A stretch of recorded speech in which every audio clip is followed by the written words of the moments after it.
სამელიორაციო ინფრასტრუქტურის გაუმჯობესების მიზნით მიმდინარე და დაგეგმილ პროექტებზე ისაუბრა საქართველოს მელიორაციის გენერალურმა დირექტორმა სამეგრელო ზემო სვანეთის ადგილობრივ ხელისუფლებასთან შეხვედრისას.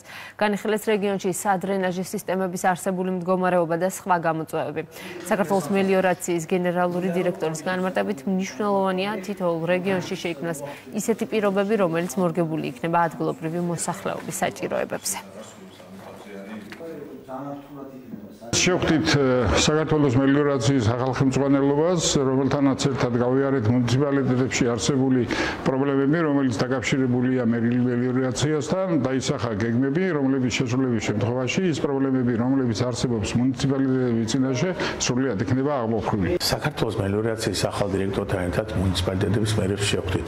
ადგილზე სამუშაო პროცესში გავიარეთ არსებული საჭიროებები. ჩვენს მუნიციპალიტეტებში ძალიან მნიშვნელოვანია ამ სამსახურის გამართულება. მუშაობა.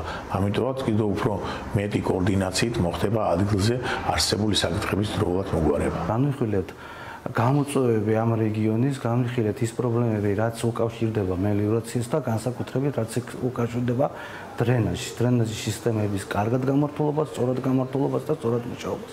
ძალიან მნიშვნელოვანია, რომ უახლოეს მომავალში მუნიციპალიტეტების მერებისგან მივიღებთ წერილობით დასაბუთებულ პოზიციებს თუ რა სამუშაოების განხორციელება სურთ და ამას ავსახავთ ჩვენს მომავალ გეგმებში და მომავალი წლისათვის გვექნება უკვე განახლებული სისტემები.